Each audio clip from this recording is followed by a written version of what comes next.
Still not quite sure where this traffic comes from, because it was on the map and it just starts, even though there's no real entrances or exits right here. Maybe people just slow down to watch the ocean. But out there, there's some waves in the distance. Camp Pendleton to the left. Scary military base.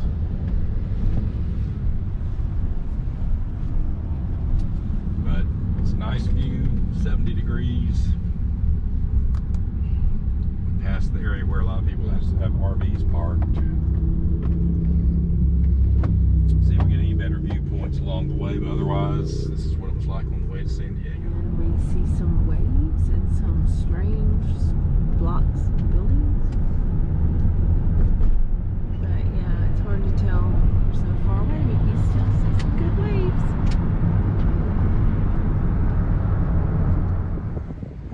So we stopped in a rest area, and this is what the rest area looks like and looks out into.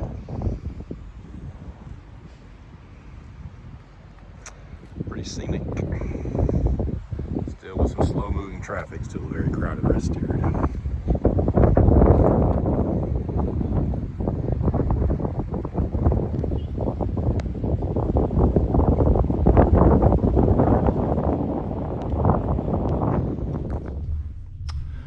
Now the final hotel, Hotel del Coronado. It's old, it feels old, but there's a lot of renovations. Let's check out our final room of the trip. So we're back to a 2-bed fold-out sofa setup. Here is the balcony.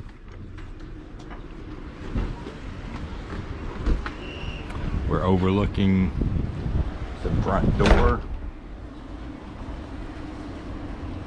There's the bridge into Coronado.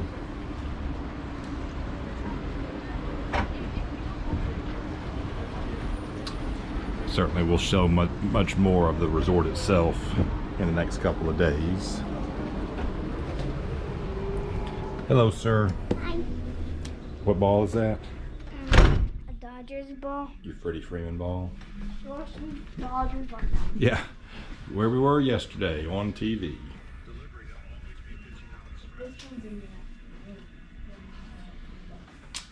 All right, so otherwise, bed, dressers. Is there a refrigerator? May not have a refrigerator. Oh, maybe it's under there. Okay. There we go. Lots of storage. All right. Yeah. And then bathroom. Get this cool lamp.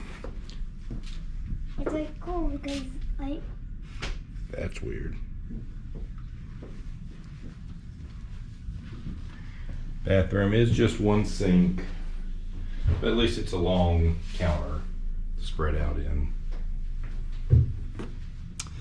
All right, definitely the oldest room we've stayed in on this trip, but we're gonna try to head into.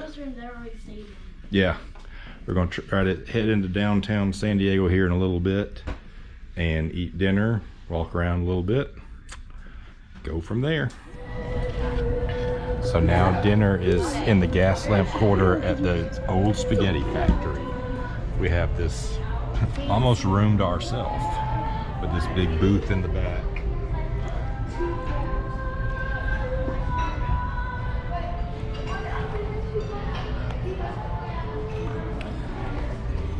What can be seen, but the view outside. We're just a couple blocks away from the Padres Stadium, who ironically are playing the Dodgers, as we saw last night. So, big city living right now. Crowds and parking decks and walking streets. And Big city smells, Olivia says. But we're getting closer to being able to settle in for a couple of days without a whole lot of stress. So, let's enjoy our meal. So, we've moved on to dessert. Yeah, that's good. Ghirardelli. We ordered way too much. It's hard to order little. It all comes in big amounts. but we ate here 15 years ago. Just as good now as it was then. Olivia, yours good. We just got hot cocoa. All right, I think that's probably gonna wrap up tonight because we're tired. We gotta get back to our room and settle in for our last 2 days. Yep. See ya. Next morning, we're down at the Seaport Village on the Embarcadero at the Marina Park. We are about to take a seal tour. It's like the duck tour in Mobile, land and water. Should get some good views here. Nice little area. It's even nicer on the other side. This we'll probably show that when we get off, but let's go on the tour. Originally commissioned in 1945, though, she stayed in service until 1992. Today, she's a floating aircraft carrier museum. They're open 7 days a week, 10 a.m. to 5 p.m. They're always switching out the different exhibits within the different levels of that aircraft carrier. If you're thinking about visiting the Midway, you're going to need at least 4 hours on board. That way you can see everything. Coming up to the left is the Port of San Diego. Now, we are considered the 3rd largest and 3rd busiest port here in Southern California. It does depend on how many times the cruise ships come into port and leave our port. However, when only one cruise ship comes into port, one cruise ship alone can generate a little over $2 million worth of revenue. Star of India was built in 1863 off the Isle of Man off the coast of England. She was built as an iron-hull sailing ship. They also completed her in just 5 days before Abraham Lincoln delivered the Gettysburg Address. Throughout her historical voyage as the Star of India, she has traversed our planet 21 times throughout her history. To this day, she's still one of the oldest. We see over 600 arrivals and departures daily. To your right is the control tower. That control tower, they tell us, they're able to launch and land one aircraft approximately every 90 seconds apart. Yeah, they're doing that with only one runway. To your right, here we have a Southwest Airlines. Look at that, it's going to come in for a landing.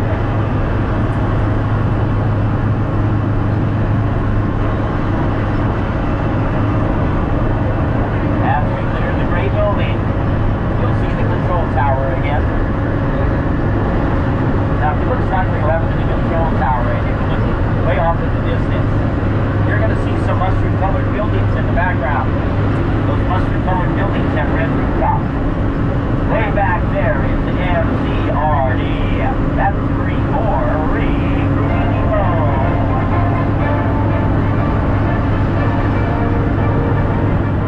Here we go, people.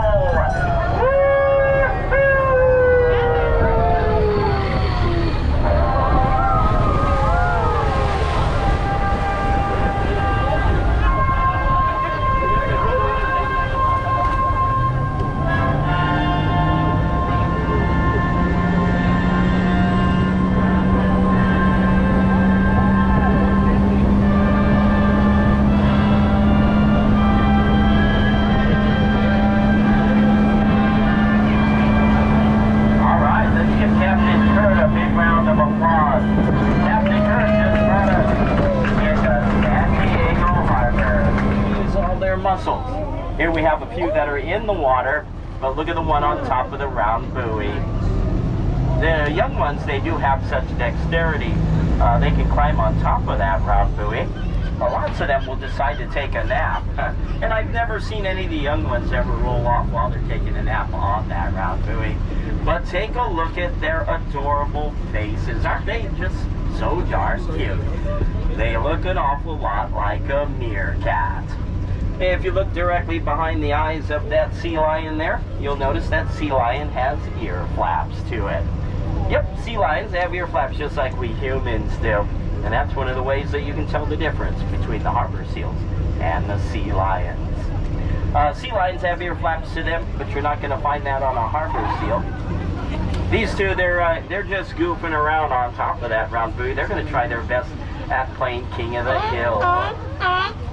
There it is. There's the noise they make.